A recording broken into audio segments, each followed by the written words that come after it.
J'ai l'impression qu'il y a vraiment personne qui croit au Congo aujourd'hui. Mais moi je vous dis les gars, prenez-moi pour un fou. Je pense que le Congo peut le faire contre le Nigeria.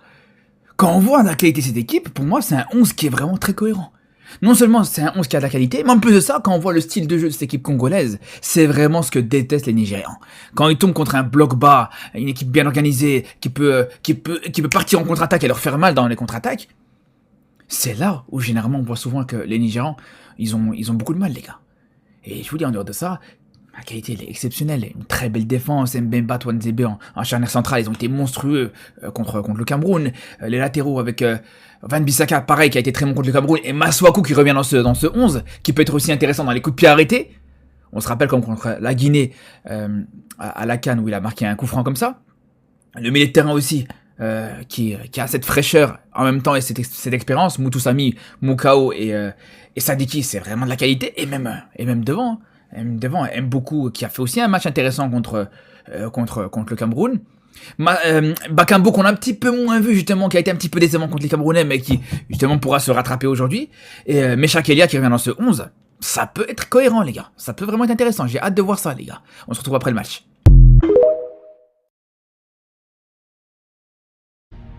La RDC en barrage. Il s'élance sur Sahel, c'est frappé. Ah, ça, non. La RDC l'a fait. La RDC l'a fait. Remporter les barrages africains et aller se qualifier pour les barrages face à une nation d'un autre continent. La RDC l'a fait. Il reste encore du chemin, mais la RDC fait tomber le Nigeria au penalty, au bout d'une séance de penalty complètement dingue.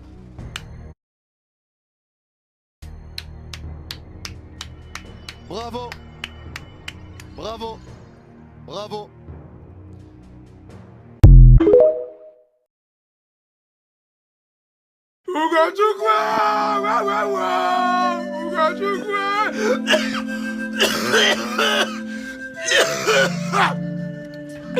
Nigeria! Super Eagles! Wetin dey happen? Wetin dey shele? We wan...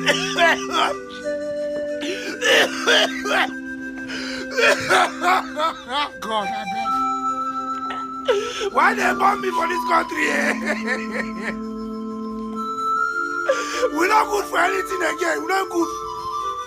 Even the football that we are managing.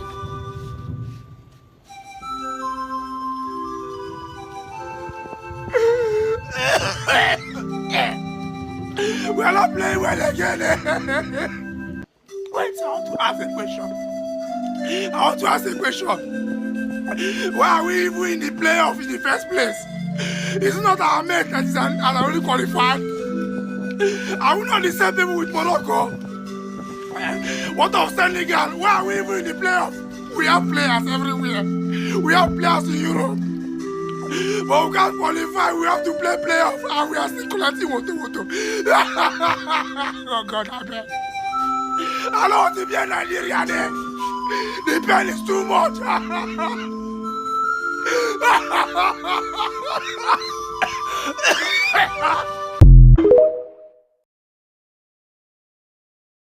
C'est un ange ou quoi? Les gars, c'est un ange ou quoi? En fait, faut savoir quand s'incliner. Que ce soit à la fin de la première mi-temps, à la fin du match, à la fin de la première prolongation, à la fin de la prolongation, au tir au but, il n'a cessé de prier. C'est un ange ou quoi? Non, franchement, le Congo, félicitations à vous. Faut s'avouer vaincu. Le Nigeria, il ne méritait pas de passer. Vous avez mieux joué qu'eux et vous aviez vraiment un ange gardien sur ce coup-là. Ce mec-là est la meilleure chose qui soit arrivée au Congo depuis super longtemps. Et voilà, moi je m'avoue vaincu personnellement sur ce coup-là. Et ce mec-là est un exemple. La preuve qu'il faut toujours croire en soi et en Dieu. Que tout est possible et réalisable. Chancel Mbemba, même moi en tant que Camerounais qui est né en France, je te remercie pour ce que tu as fait aujourd'hui. Justice de Dieu, il y en a. Je m'incline. Sur ce coup-là, je m'incline. Et les Nigériens, heureusement vous avez Bornaba et Rema, ça. Parce que sinon, le niveau affiché, il était affligeant. Vous avez passé tout le match à défendre. C'était Sejorinho do Brasil. Bao. Ne sous-estimez pas les Congolais, les gars. La RDC élimine le Nigeria au tir au but. Ces hommes nous ont prouvé que les statistiques ne valent absolument rien. Là où le Nigeria était donné favori, ces hommes étaient surmotivés, déterminés. Ils ont l'amour de la nation et de la patrie. Et ils ont su nous le montrer aujourd'hui qu'avec un grand cœur, de l'envie, les gars, on peut casser toutes les statistiques. Et ça, les gars, c'est pour ça que j'aime le football. Donc logiquement que le Nigeria est éliminé. Donc malheureusement pour eux, c'est retour à la maison. Je suis un peu déçu pour cet homme parce que c'est quand même un grand joueur africain. Maintenant, voilà, on va pas se mentir, depuis qu'il est blessé, depuis qu'il est sorti, le Nigeria, c'était plus du tout la même équipe. Ils avaient énormément de mal. On va parler d'un grand homme, Chancel Mbemba, les gars. 101 matchs avec la RDC. Mais qui es-tu? Tu es toujours décisif, tu marques toujours le but final, tu sais toujours trouver les solutions. Les gars, on rêve tous d'avoir un capitaine de cette ampleur dans chaque équipe africaine. Franchement, pour terminer, les gars, j'ai assisté à un très beau match. Et quand je vois, les gars, l'intensité et comment c'est incroyable, j'ai l'impression qu'on était au Congo, les gars. Les supporters, là, c'est quoi ce bordel? On est au Maroc ou au Congo? Wesh, les Congolais, ils sont partout dans ce monde. C'est une dinguerie, frère. Ce match, les gars, il annonce sa couleur. Non seulement pour la CAN qui arrive, qui va être incroyable, mais aussi pour la Coupe du Monde.